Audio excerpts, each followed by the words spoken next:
Good morning. You're listening to AVNewsCast.com. Good morning. You're listening to AVNewsCast.com. Good morning. You're listening to AVNewsCast.com. All right, you did it. I got it. I pulled it off today. You did it. Nice job, Jeff. Thank you.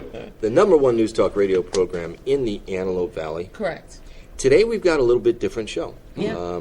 We've got a guest on the show, as you all can see, and you're going to hear him in just a second. Andy Hughes. He is the supervising social worker for the Department of Children's Family Services. Mm-hmm. That's a mouthful. It is. We've had Director Browning on the show many times, but we've never really been able to really get into, other than a cursory level, really what the agency is about and a lot of the intricacies. So that's what we're going to do today, and it's going to be a regular segment. And what's funny, Angelina? Just you navigating through that. I'm trying. Yeah, I'm using big words. Yeah, you. Okay. You did okay. I'm using big words. Andy, welcome to the show. Good morning. Yes, well, Thanks. Thank you.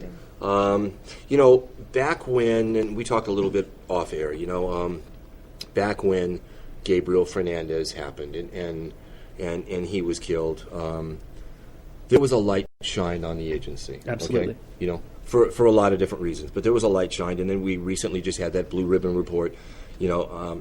One thing that we didn't know and that everyone didn't know was how overworked the agency really is. Okay, that was one thing that came out, and I know that you're a supervising social worker. We listened to right after that. The agency sent. I think his name is Brandon. He's underneath Director Browning. Okay. I'm familiar with him. Someone came up here and they spoke to the city of Palmdale and spoke to Lancaster and. I'm thinking, how many other people feel like that? Absolutely. How many other people have, and if I felt like that, I'm thinking, how many other people feel like that? Absolutely. How many other people have, and if I felt like that, I'm thinking, how many other people feel like that? Absolutely. How many other people have, and if I felt like that, I'm thinking, how many other people feel like that? Absolutely. How many other people have that? And if I felt like that, I'm thinking, how many other people feel like that? Absolutely. How many other people have that? And if I felt like that, I'm thinking, how many other people feel like that? Absolutely. How many other people have that? And if I felt like that, I'm thinking, how many other people feel like that? Absolutely. How many other people have that? And if I felt like that, I'm thinking, how many other people feel like that? Absolutely. How many other people have that? And if I felt like that, I'm thinking, how many other people feel like that? Absolutely. How many other people have that? And if I felt like that, I'm thinking, how many other people feel like that? Absolutely. How many other people have that? And if I felt like that, I'm thinking, how many other people feel like that? Absolutely. How many other people have that? And if I felt like that, I'm thinking, how many other people feel like that? Absolutely. How many other people have that spare? If I felt like that, I'm thinking, how many other people feel like that? Absolutely. How many other people have that spare? If I felt like that, I'm thinking, how many other people feel like that? Absolutely. How many other people have that spare? If I felt like that, I'm thinking, how many other people feel like that? Absolutely. How many other people have that spare? If I felt like that, I'm thinking, how many other people feel like that? Absolutely. How many other people have that spare? If I felt like that, I'm thinking, how many other people feel like that? Absolutely. How many other people have that spare room? I felt like that, I'm thinking, how many other people feel like that? Absolutely. How many other people have that spare room? I felt like that, I'm thinking, how many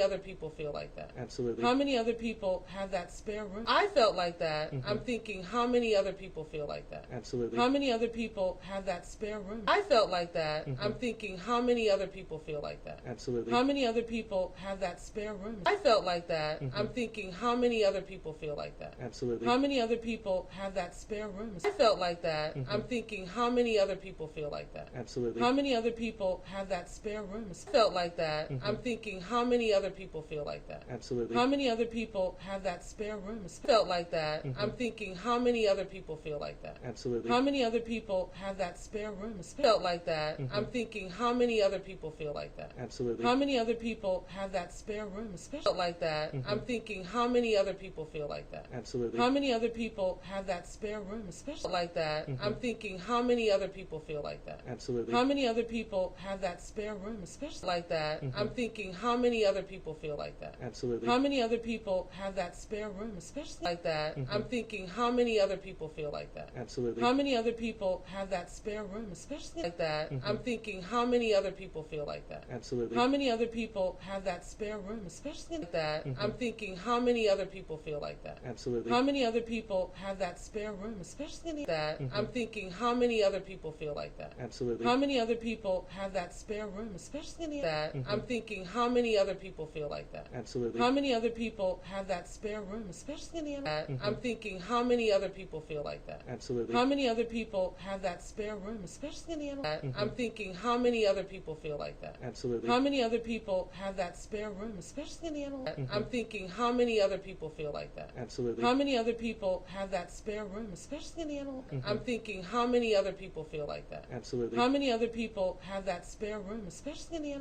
that. I'm thinking how many other people feel like that. Absolutely. How many other people have that spare room, especially like that. I'm thinking how many other people feel like that. Absolutely. How many other people have that spare room, especially like that. I'm thinking how many other people feel like that. Absolutely. How many other people have that spare room, especially like that. I'm thinking how many other people feel like that. Absolutely. How many other people have that spare room, especially like that. Thinking how many other people feel like that. Absolutely. How many other people have that spare room, especially like that. Thinking how many other people feel like that. Absolutely. How many other people have that spare room, especially like that. Thinking how many other people feel like that. Absolutely. How many other people have that spare room, especially like that. Thinking how many other people feel like that. Absolutely. How many other people have that spare room, especially like that. Thinking how many other people feel like that. Absolutely. How many other people have that spare room, especially like that. Thinking how many other people feel like that. Absolutely. How many other people have that spare room, especially like that. How many other people feel like that. Absolutely. How many other people have that spare room, especially like that. How many other people feel like that. Absolutely. How many other people have that spare room, especially like that. How many other people feel like that. Absolutely. How many other people have that spare room, especially like that. How many other people feel like that. Absolutely. How many other people have that spare room, especially like that. How many other people feel like that. Absolutely. How many other people have that spare room, especially like that. Right. How many other people feel like that. Absolutely. How many other people have that spare room, especially like that. Right. How many other people feel like that. Absolutely. How many other people have that spare room, especially like that. Right. How many other people feel like that. Absolutely. How many other people have that spare room, especially like that. Right. How many other people feel like that. Absolutely. How many other people have that spare room, especially like that. Right. They do.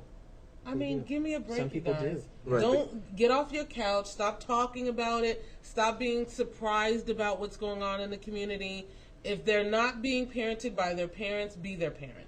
Absolutely. And from my perspective, we are looking for people who, when we have to take a child out of a parent's home, these will be stable, solid individuals to take care of those kids who need to feel included, need to feel loved, need to be supported, need to be strengthened. We don't want people who have violent tendencies in their past. We don't want people who make impulsive, rash decisions. So it becomes a very invasive process, not in a bad way, but we need to know who you are. Yeah. We need to know how you make decisions. We need to know what you think about, with regards to child behavior and homosexuality, all that kind of stuff. teenagers with big mouths, Because all of those because things. ultimately we're expecting you to be quote unquote a better parent Right. than the parent that we had to take Right. the child from. It's always with a heavy heart that we remove a child from a birth parent. Well, that's we, nice to hear. We don't like to do it. We do it when we have to. Right. There are other avenues we can go. In light of Gabriel, we did get a little bit reactionary, just like you wanted to jump in and be a foster parent. We were looking to protect kids. We didn't want that to happen again. We still don't want that to happen again. Since then we've cooled off a little bit, and now we're starting to use those other programs, voluntary plans, maintenance cases. To What court. does that mean, maintenance cases? You leave the child in the home, but you send the family to court, and the court gives specific orders saying we need you to work on these things via classes or trainings or random drug testing, whatever it might be. But it's not so severe that we have to take your child while you do that. Right. So that we've gone back to using some of those avenues a little bit more.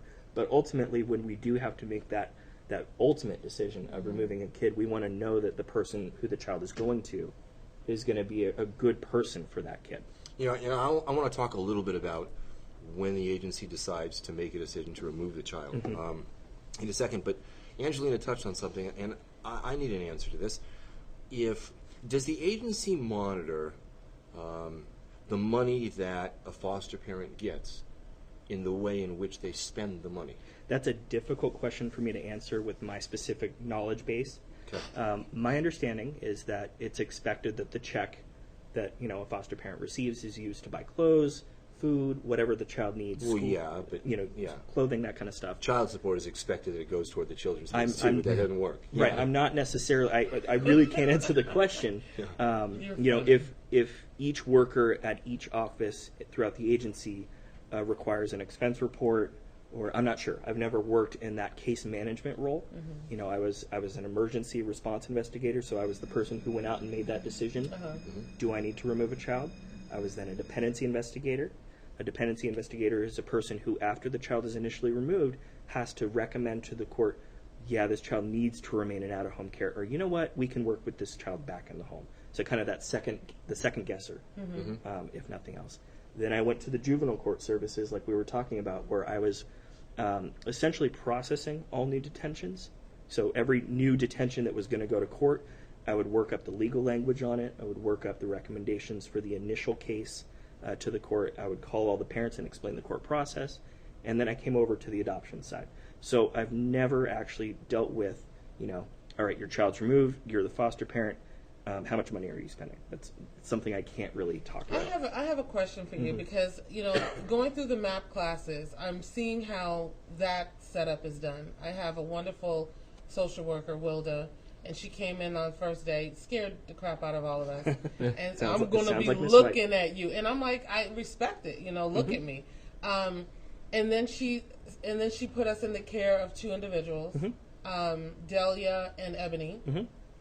Excellent. I mean, I'm just, I raised two kids, so I'm thinking, what can you tell me? But it's so much that you can tell me. And I'll go into some thoughts that I have in that regard.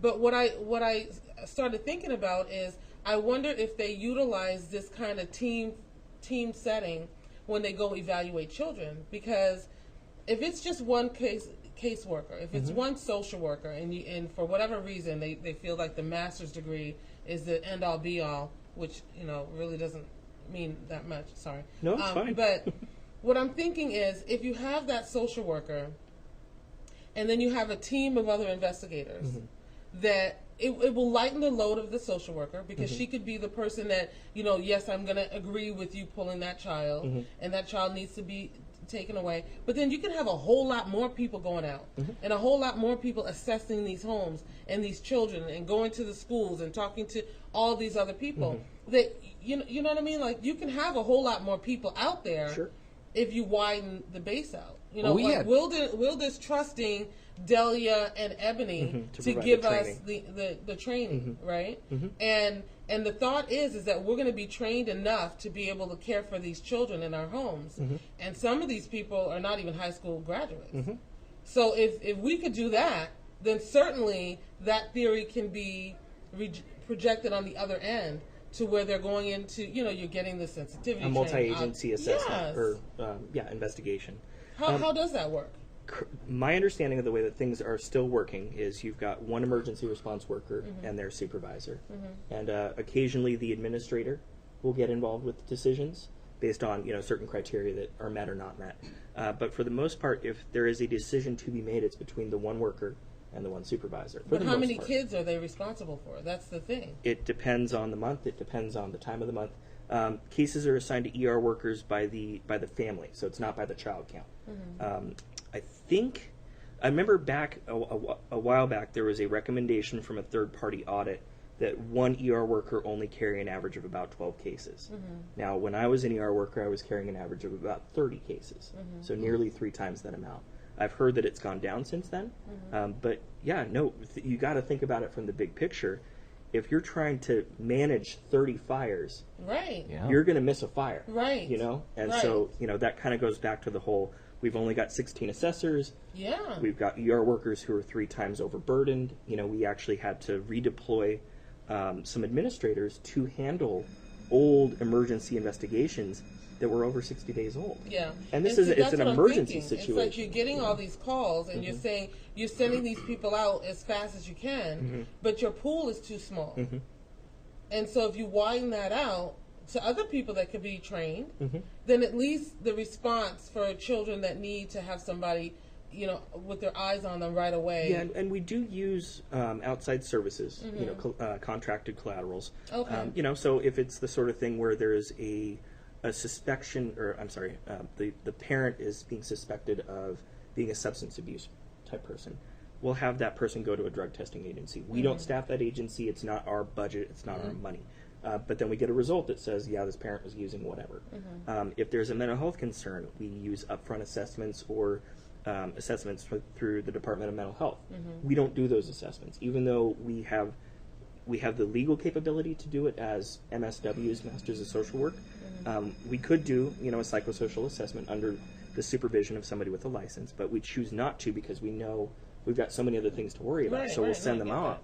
We'll send them out for contract. Let me ask you a question. You get a call. There's a suspicion of drug use in the home. Sure. Okay. You get that phone call. You go out and investigate, and you send them out for drug testing, and the report comes back positive. Do you remove the child from the home? It really depends.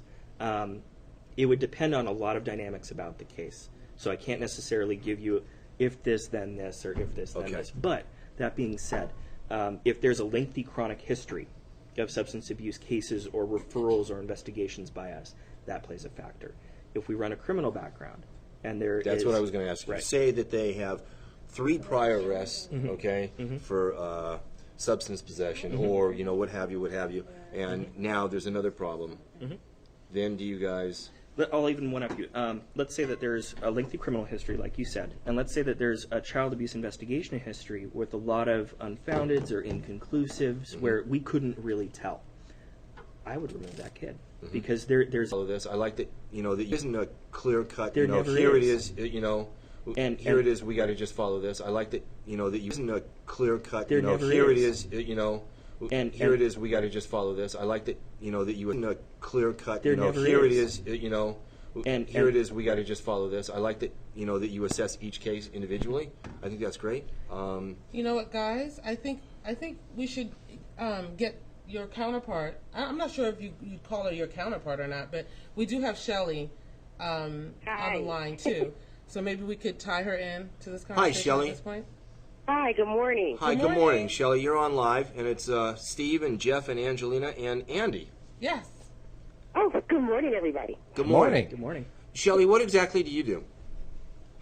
I'm an ambassador for the Department of Children and Family Services, and our main function is to go out and find and recruit prospective resource families, which used to be called foster parents, Right. but now we call them resource families. And that's one of my main goals, is to go out and not only recruit them, but help them through the process. How do you recruit them? Oh, we go to different events. We have events at my church. We have events all over the LA County area. And you just go out and you meet them. They come up to your booth. They have questions. Some the prospective parents have questions. They have, myths about things that need to be cleared up. So we just go to different events, and we host different events. We give events, and that's how we recruit. Are you based up here in the Antelope Valley? Yes, I am. I go to a gazillion of these events, different events. I've never even seen you guys at a place. No, I've never seen them either. So you gotta get around. I didn't know that you guys did that because, like, as an example, Lancaster has a lot of stuff going on the boulevard on certain nights of the week, and there's thousands of people there, and Palmdale has their Thursday night on the square, which is starting in about a month or so, and there's thousands of people there. I've never seen you guys at these kind of things. Well, that's how we found out about it. It is? Wow. That we're at the LA County Fair. We're at certain hotel events that they have. We've been at Kaiser on Sunset. We're at but we're up here. No, but you know what? Yeah, we go around. I'm not going to the county fair. Let me clarify that. As an ambassador, you're not just stationed in one area. You go all over. Wherever you hear of an event, you try to become a part of it. We'd like to get invited to some of these events. We would certainly come out without a problem. We would come to your church. We'll come to your fair. We'll come wherever you are having an event and you'd like to have us there. We definitely come. Just let us know. Oh, well, we will work that out. Yeah, we will. We had somebody from Child Share come to our church, and that's what got us thinking about it heavily. We've always wanted to. So it was a similar kind of situation as to what you do. You know, Shelley, that's been an area of concern to me because I'm in the MAP classes right now. I haven't met you yet, Shelley, but I can't wait to meet you. But I'm in the MAP class. I'm in the MAP classes. Okay, go ahead. Go with your question. Oh, okay. I'm in the MAP classes right now, and there's a couple of women that are in the class that said that they were foster parents for a long time, but now they're going into the county because they were with an agency. And it's kind of convoluted to me because I'm thinking that all the children are under a DCFS, so how is there agencies that have kids? You know, how does that all work? Okay, in terms of I think you're speaking of the foster family agency. Right. And those are agencies that actually are really helping out the Department of Children and Family Services. They have social workers on board. They have all types of workshops going on, and they do monitor the cases. In fact, they go out, weekly to monitor some of the cases. And if you go through an FFA, they're subcontracted with LA County. And so you're like under their umbrella as well as you're under the umbrella of DCFS. DCFS, let's say, is like the mothership, for lack of a better word. And they send out the kids to some of the FFAs, to most of all of the FFAs. So that's one way to go, or you can hold your own license. Now, that's the big difference. Either you have your own license and you go through the county, which is, DCFS, you hold your own license, or you can go through the agency, and the agency has a license that you operate under, and those are called foster family agencies. Okay, so are those people that go under the foster family agencies obligated to take these MAP classes? Do they get the same type of training? Yes, they should have the same type of training. In fact, years ago I went through a foster family agency, and they did have the MAP class training. Each agency is required to have that training, as well as it should be a 6-week training, and that's what I went through. And then when I went over to the county, you do have to retake it again, unless you go through the county initially. You take the MAP classes. So I had to take the MAP classes again when I wanted to hold my own license and go through the Department of Children and Family Services myself. I came from under the umbrella of my FFA. Oh, okay. So do I take it that you're a foster parent as well? Or a resource parent? parent? Yes, I'm a former foster parent, adoptive parent. I adopted 2 kids, and I am in the process of adopting my 3rd child. Nice. Yeah, so I've been with the agency for, with Department of Children and Family Services for a while now, about 8 years, going on 8 years. And it's just a passion of mine. It really is a passion. It's a need out there. In fact, it was my children that really inspired me to go out and to help find other resource families to come out and to help, because these kids really need to have families. They really need to have someone out in that audience when they walk across the stage to scream for them, to, cheer for them, and cheer for them through life in and of itself. Yeah. So I have a passion for it. That's why I became an ambassador now, because my mom as well as myself, we have a passion for it. I've gotten my church on board, Reseda Boulevard Church of Christ. The underlying thing that I've heard ever since I've been dealing with every single person in the DCFS, underlying thing that I've heard ever since I've been dealing with every single person in the DCFS community, it's a passion. It's not a job. Yep. This is not something that you're doing because, I can retire in 20 years. It's a passion, and I've come to appreciate that tremendously. Yeah, absolutely. And I do want to say that the MAP classes are invaluable. I wish anybody who wanted to reproduce would have to go through those classes. Yeah. I mean, absolutely. How we would have so many wonderful parents. I mean, the problems would just drop off the table if everybody was forced to go through that. I don't know why that's not part of the educational curriculum. Yeah, and that's why it's mandatory with Department of Children and Family Services. We take it seriously about these kids. We want them in a safe, stable, and loving environment. And, you know, they're even, I went to a meeting about 2 months ago, and now they're even considering having parenting classes for foster parents to help them deal with different situations. And listen, motherhood, parenthood, fatherhood, this is a lifetime learning experience for everybody involved.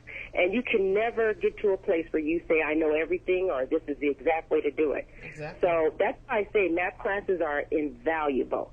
You have a chance for 6 weeks to sit down and then ask all the questions you can think of. You meet other prospective resource families, and sometimes you even bond with them and become friends. And these people that's what's happening with me. Mm-hmm. Mm-hmm. Yes, you can help each other. If you need to go out of town or you need to go to a doctor's appointment, now you have somebody who is licensed through the Department of Children and Family Services or a foster family agency that can watch your child. It's already been live scanned. It's already gone through the classes. It already understands the process. Mm-hmm. So it's just invaluable. I can't stress it enough for everyone to go through math classes.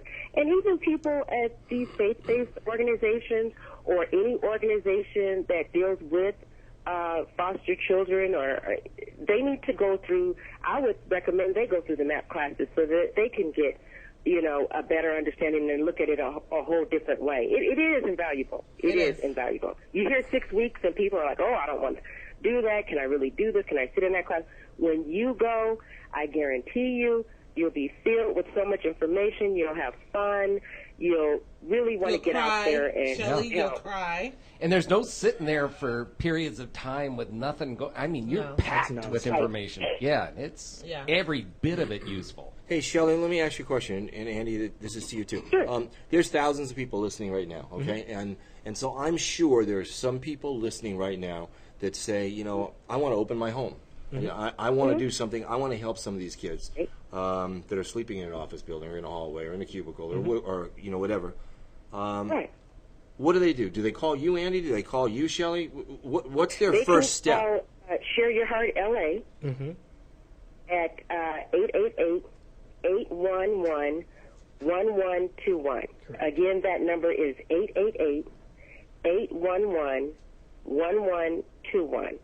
And they will direct you into the right direction. And once you start going or you go to an orientation, there'll be ambassadors at the orientation, and you can latch onto them. And let me just say this real quickly. Ambassadors are just as invaluable as the people that you're going to be working with within DCFS because they now help you. See, I didn't have this when I became a foster parent. When I became a resource parent, I didn't have an ambassador to call. Ambassadors are there to take your calls. They help you through the process. My mother and I, we sit down, we go over the application with them because the application can be intimidating. It's kind of thick, but really, when you sit down and you look at it, it's just, you know, it's easy. This information that you already have. Let's be real. You know, it's redundant. Yeah, you're dealing with two bureaucratic government agencies. Yes. You're dealing with the state licensing, community care licensing, and you're dealing with the Department of Children and Family Services. And absolutely, we don't share information because of the laws regarding confidentiality. So you're filling out a lot of the same paperwork and demographic information twice. When you could just simply ask me to, if I give you permission to share. You can just ask me that. Right. The agencies don't allow it though at a policy level. I get it. And until there's law change. Confidential. It's confidential, and as an ambassador, we sit down. My mother, I keep saying my mom, her name is Linda Sharp. She also, we're a team. And we sit down with each person that needs to help. We go over the application. If they have any questions, we help them fill out the packet. They call us and they ask a question about what type of fire alarm do they need, or do they need a child gate, various questions that they have once they leave the classroom. They call us and we've talked to them at night. We've gone to homes just to make sure that they're ready for CCL, so it's not wasting their time. And CCL is Community Care Licensing, and they're the ones that come out to do the home study, and they also are the ones that give you the license. Well, Shelley, when we're off air, I'm going to have to call you back for your cell phone number. Because you're going to be my new best friend in this. We enjoy this, so I encourage you and anyone in your class to, when we get off the line, you definitely can take my number down and give us a call, and we will walk you through that. Another thing that my mom and I do, we also give you community resources. People didn't know that they are eligible for WIC. If you have a child between 0 to 5, they're eligible for WIC. They have tutoring programs out there. There's UCLA Ties for Adoption if you're getting ready to go through adoption, or it looks like it's going to be permanent. There are classes out there. There's UCLA Help Group that can do testing for children that you may have that might need an IEP or have some developmental challenges, learning developmental challenges. So there are so many resources out there that sometimes you don't get, but we know about it. So as ambassadors, it's our responsibility and my mom and I's passion to help, so you're not lost in the shuffle. I was totally lost. Now, I have a question for you, Shelley. Until I met other people doing it. Yes. Okay, I'm sorry. I have a question for you. I know what was my motivating factor, and that was, through doing the radio show for a while and just constantly hearing about abuse cases, and Gabriel just really hit me hard. Have you seen an influx of people going through the program to become resource parents in light of what happened to Gabriel? What's the numbers looking like now? Well, I think that throughout the last 5 years since DCFS has started really showing up at events and having radio advertisement and television advertisement, I think that too has just coupled with everything else and really has struck an interest in people to become resource family. Word of mouth. People are actually seeing you come to family events with your children and seeing what an impact you're making. I mean, going to church and people asking you. I know when I was at my church, people would come up and ask me about the process. And then that was another thing. That was another reason why I became an ambassador. I found myself standing in the parking lot for 45 minutes to an hour just going over how it's benefited my life, the benefits that are out there to help you in this process. They have medical and dental coverage. They have monthly financial support for each child that comes to your home. And if that child even has like asthma or diabetes, the rates go up to help you be able to find the proper care for them and to be able to pay for certain things. So some people think that there's, they were telling me, I didn't have enough money, or I don't have 2 jobs and I don't have a husband. You don't need that. As long as you're able to, support yourself, you can help with any child. You can be in an apartment. You can be in a house. You can take a baby if you're in a studio, and from 0 to 2. You can put a crib there. So everybody can help in this. There's no excuse these days why a person couldn't, be a resource parent. And even in the Word, I know that's what I live from. It says for us it instructs us to take care of the orphans and the widows. Yeah. So, I mean, there's so many different reasons why we should help. There's so many different resources out there that helps us to be able to afford to help these kids that are out there. So to answer your question, it's just a lot of advertising going on. People are watching it, while they're watching the program when the commercial comes on. Open your heart. They see you coming into church. They see you coming into, work with your pictures on your desk of your children. So just, that alone, I think, has really been the big push. Where are these? I don't see any commercials. I don't see anything on TV. No, I don't hear anything on the radio. It's not on Fox. I see them all the time. Stop with the Fox. I know when I bought my new car, I really didn't notice them before, but now I see a whole bunch of them. So I guess because I'm just in it, entrenched in it, I just see it everywhere I go. There's advertisement. I went to the doctor's office. They had a little advertisement on this magazine. When I'm at home, I see it on TV. So I guess that's why. But you know what? Start inviting us to your whoever's listening.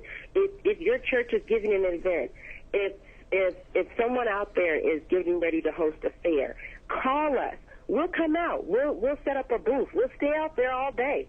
Just give us a call. I mean, we need the help of the community. This is a job of the community. It's not a job for just one entity, DCFS. We are all responsible. Yes, we are. For our of tomorrow. So if you have something going on, let us know. Thank you so much for having us on your radio program, because now you're doing your part. So let us know where to come, where to go, and we'll be there. I think we have to amend your title a little bit. It's not just ambassador, but evangelist, I think. as well.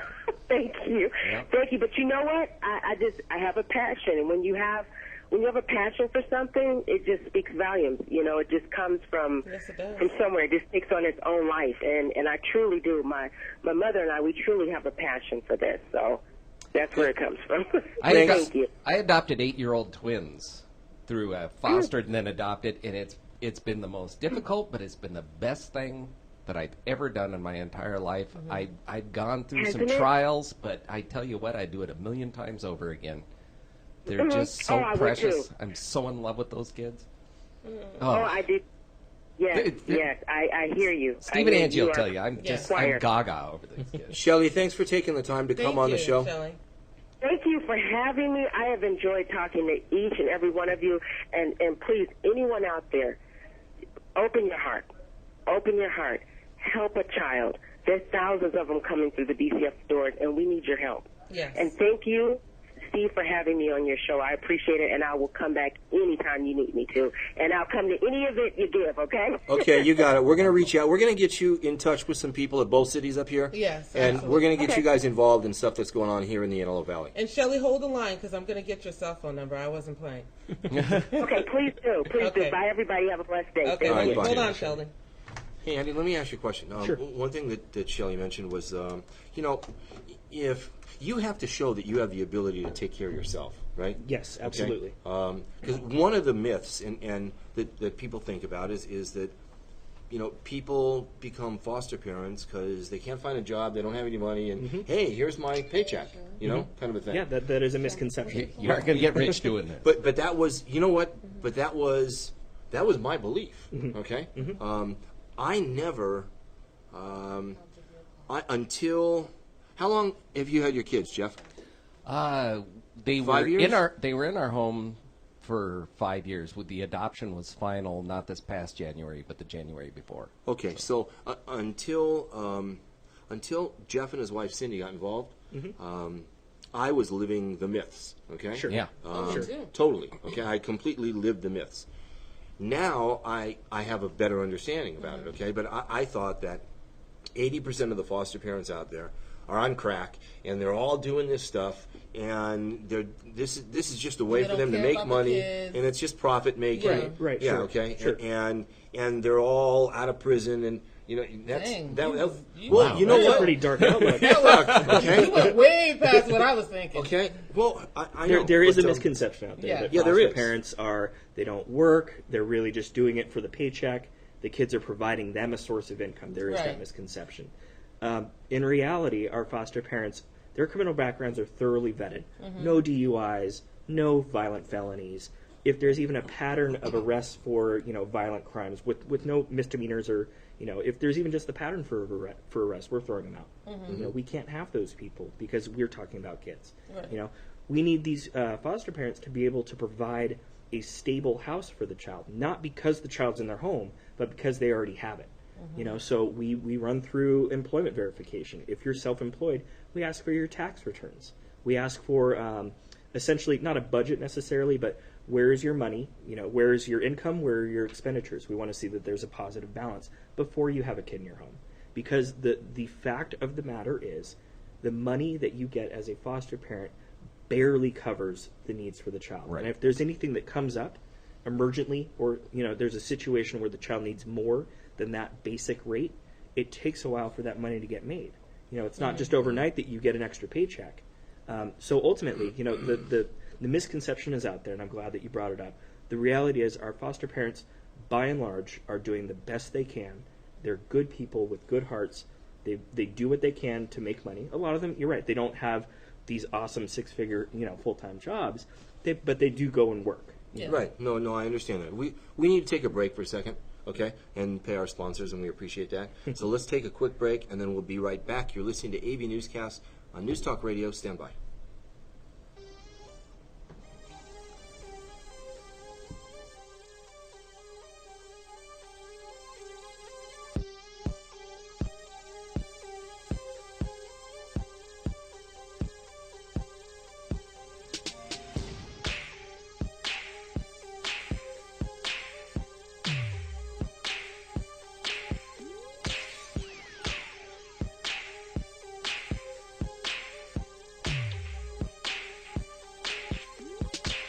Hello, I'm Tom Lackey, your experienced conservative candidate for the State Assembly in the Tuesday, June 3rd election. As a retired Highway Patrol Sergeant and Antelope Valley resident since 1996, I served as a school board and city council member for 14 years. As your Assembly representative, I'll stand up for our shared values. The record shows I work to solve problems, not create them. With your help on June 3rd, we can break the far-left supermajority in Sacramento and stop the bleeding of our jobs. I'm Tom Lackey, your experienced candidate.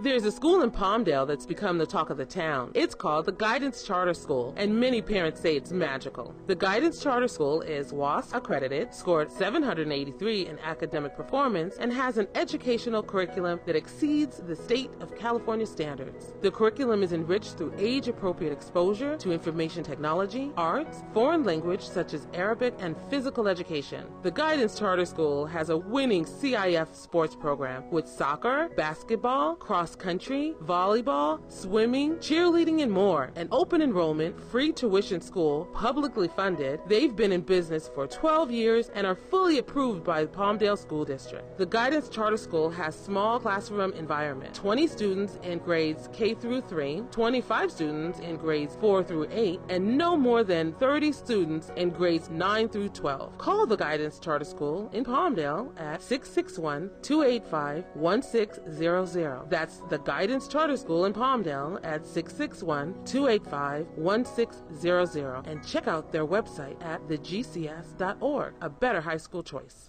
Antelope Valley residents, this is Assistant Sheriff James Helmold seeking your vote for sheriff. As a 25-year veteran of the department, I'm not a politician, I'm a crime fighter committed to keeping our neighborhood safe. I will ensure your sheriff's department is responsive to the Antelope Valley, not a one-size-fits-all approach from downtown Los Angeles. Let's also expand community involvement and youth outreach to ensure future success. I'm proud to be endorsed by both mayors and councils, local churches, and community groups. This is your sheriff's department. Please vote James Helmold for sheriff.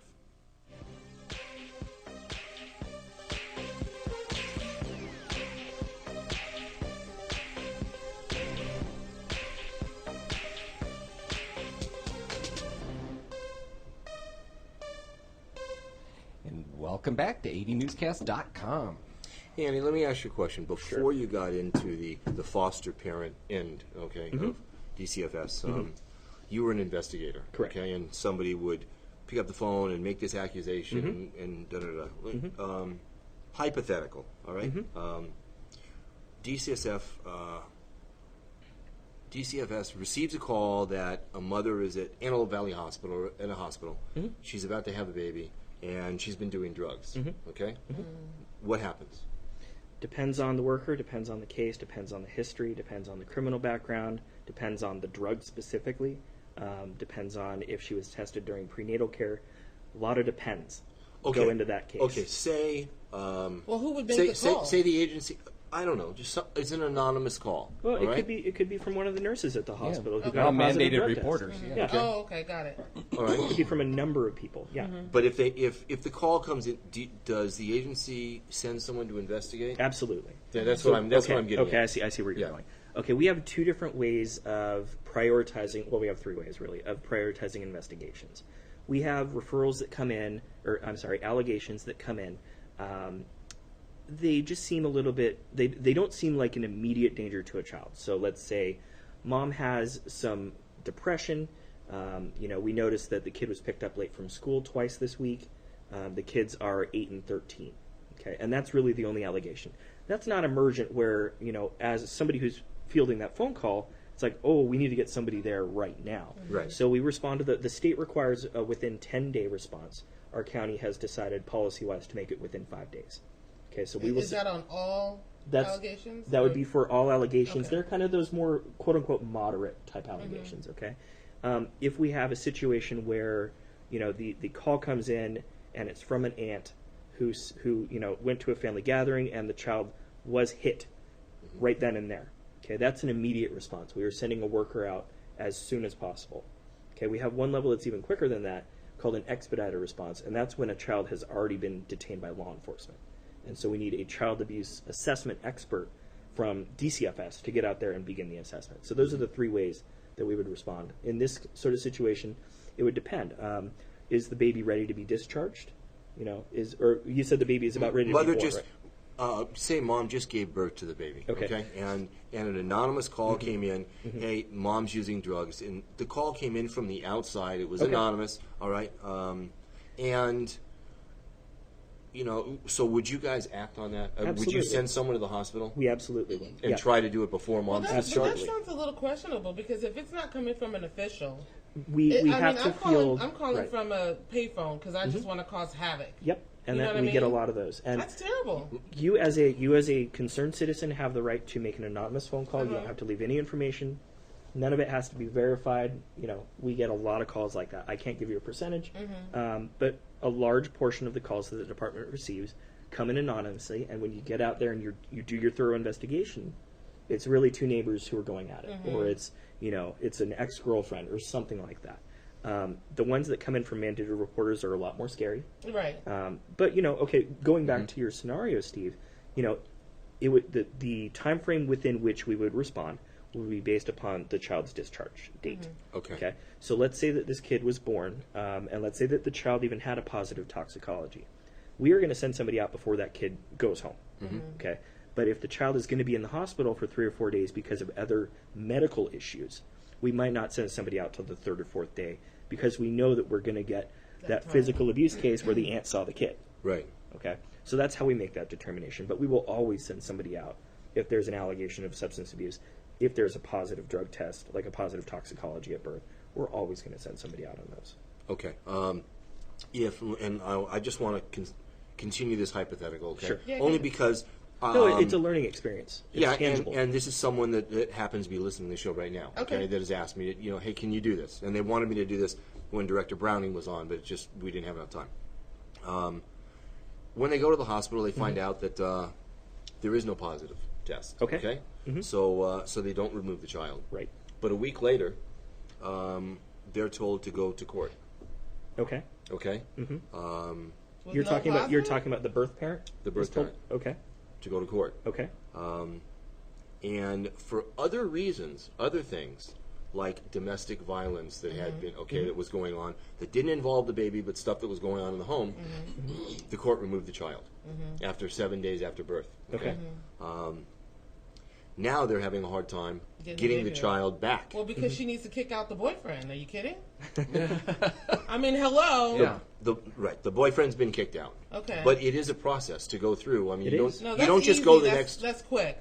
You want my kid or the boyfriend? The boyfriend's kicked out. No, Well, that hold on. that decision is an easy decision to make if you're in the right headspace. Right. Getting the kid Right. back is a different story. Yeah. That's what I want to talk on. Well, all you got to tell me is that you're going to take my baby because it's Okay. cool. He's out. No, because Well, he done hit me, so he's already out. I Okay. mean, that's just crazy. child's been placed in foster care in Santa Clarita, as an example.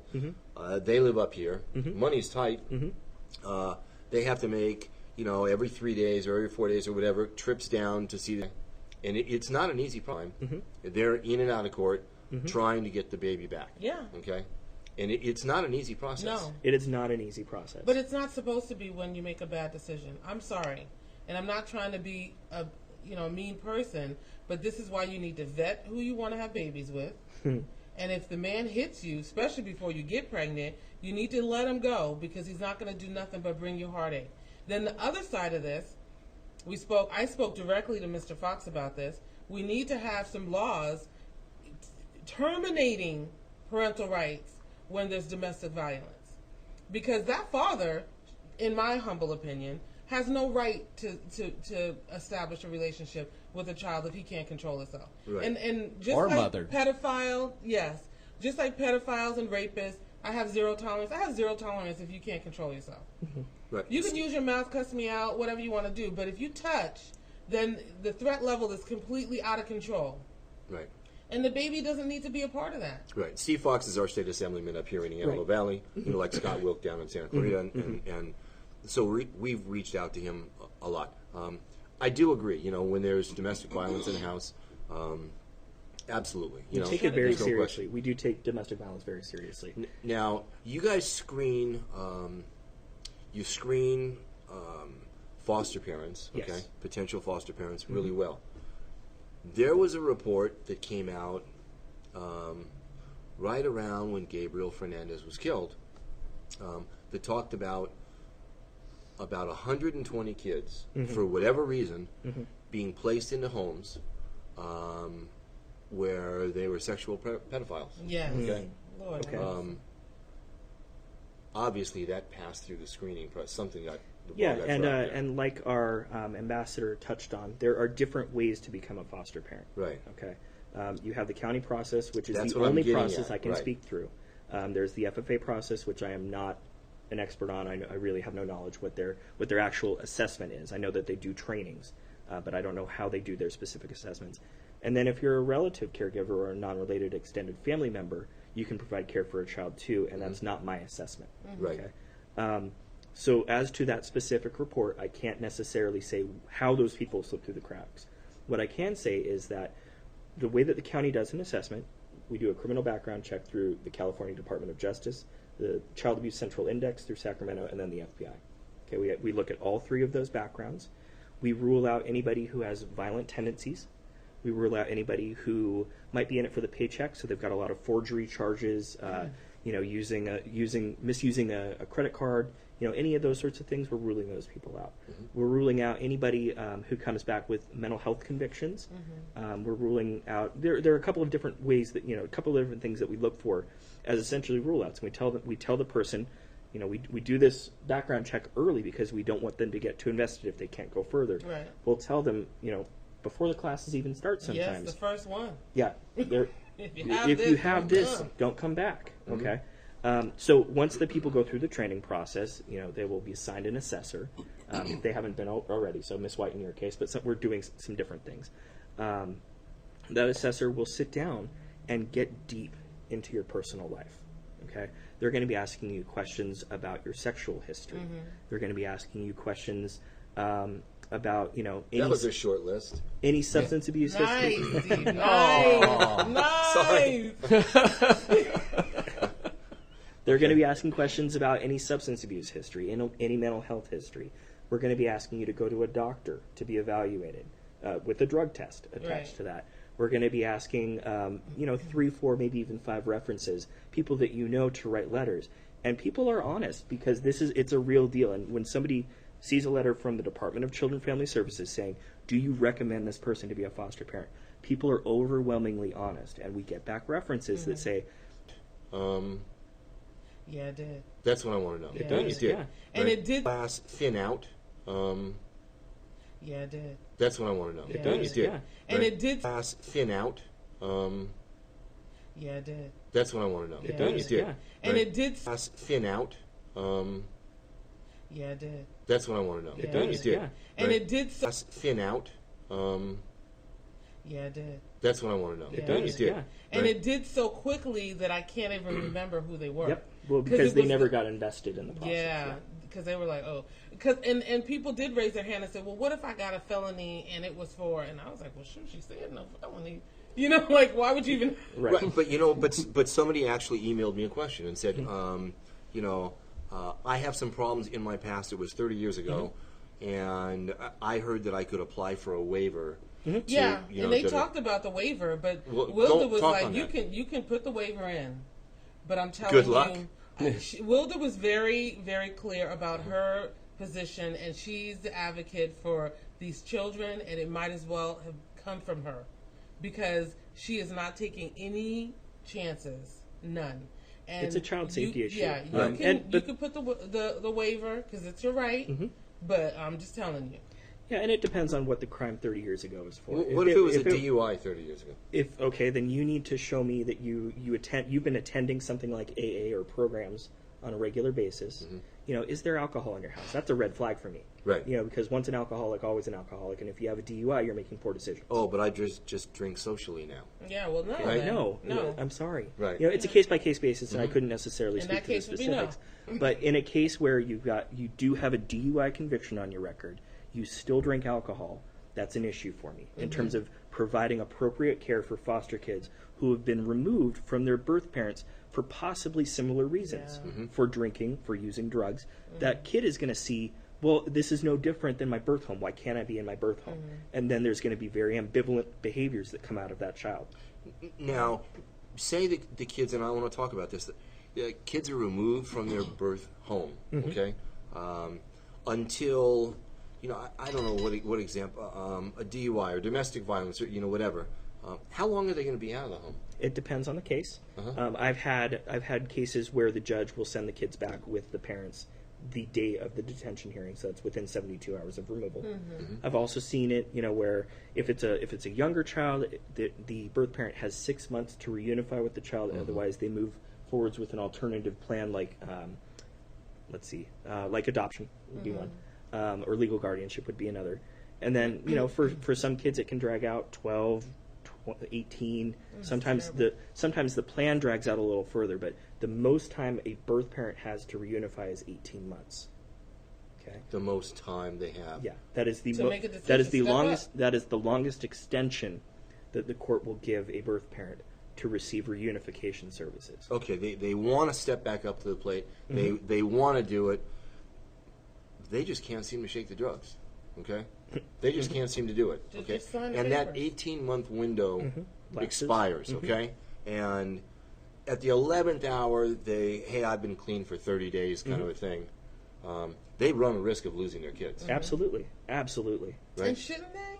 They've had 18 months, and you're probably going to get phone calls from people who have done that 18-month period, and what they're going to say is, I was on a wait list for a substance abuse program for 8 months. When I got in, it was chaotic, it was poorly managed, and so I left because it wasn't a good environment for me. People were using all around me. Oh, wow. And so I went on another wait list for 6 months, and here we are, at month 15 out of 18, and I haven't received any of the services that I'm supposed to. That's a reality that happens. You need to be in contact with your worker on a regular basis. You need to be in contact with your attorney on a regular basis. And I'm not talking once a month, I'm talking once a week. You're calling and saying, here's my progress. What do you need from me now? Well, Okay. now a lot of these people say that, if you don't have the $5 or $10 or $15 or $20,000 to throw at an attorney, you're in big trouble. Well, and I would actually argue against that because children's law and dependency law is a very specific subset of laws. Right. Okay, it's specialized, and so the people who work in our juvenile courts, in our children's courts, in our dependency courts, they know that law better than somebody who you might hire as a private attorney who has to generalize and might be an expert in family law, but family law is not dependency law. Right. Okay, so I would actually advocate for our attorneys, the court appointed attorneys, because they are asked to specialize in a specific subset of law as opposed to be a jack or Jill of all trades. Right. Judge Bennett, that's going to be here next Thursday, I think, actually has moved from the Antelope Valley Courthouse to juvenile court up here. And these are the kind of cases that she presides on now, which is, I can't wait to talk to her. Yeah, that'll be an interesting insight. But and then after that 18-month period, do you guys move to terminate their parental rights? It would depend on the case. You don't typically terminate the parental rights until you have a prospective adoptive parent. Precisely correct. Yeah. So because they don't want to make wards of the state. Right. So there are two things that are going on at the same time. We've got this family reunification plan that can go from 3 months to 18 months depending upon the case. And concurrently, we are looking at possible alternatives. Okay. So at that 18 months, the decision has to be made, are we reunifying today, or are we looking for one of those alternative permanent plans? If you move the direction of the alternative permanent plan, you have to figure out what that's going to be. There are a couple of options. There could be, long-term foster care with a relative or a NRFM, non-related extended family member. It could be legal guardianship, where the legal guardian is a relative and doesn't want the parental rights terminated because relatives don't want to do that to one of their own. Sure. Okay. Sure. Or adoption. And so in the case of adoption, that's really the only time the court will actually terminate parental rights, because when you think about what that means is you are no longer the parent to this child. It's done, it's sealed, it's closed. You don't come back from that. Yeah, no, you don't come back. That's really harsh. I know we're running out of time. There's a lot of people out there, and I'm hoping there's a lot of people out there that want to open their home, that want to do something for these kids, okay? Because they deserve a home. They really do. So if you want to do that, again, can you tell them what they should do? They need to call. They need to call the number that was provided earlier. Right. In the radio cast. It's Share Your Heart LA. It's also the orientation hotline. The area code is 888-811-1121. All right, and that's what you need to do. This the show's going to be in our archives, and you can download the show, you can listen to it again, and we'll certainly share it all over the place. Right. And we'll be doing regular bi-monthly, or bi-weekly, I should say, shows just about this and about adoption, about foster care, and just issues that maybe foster kids are having. Just about all of that. We really want to be your point in connection into the agency, and that's what we want to try to do and help. Yeah. Fantastic. You know? Thanks for taking the time to be Of course, here. it was Andy. great I to really be here. appreciate Thank it. you so much. All right. Thanks for making us the #1 news talk radio program in the Antelope Valley, AV Newscast. We'll be back tomorrow. Tomorrow's Friday. Yeah. That's a good thing. All right? Yep. All right, we're gone.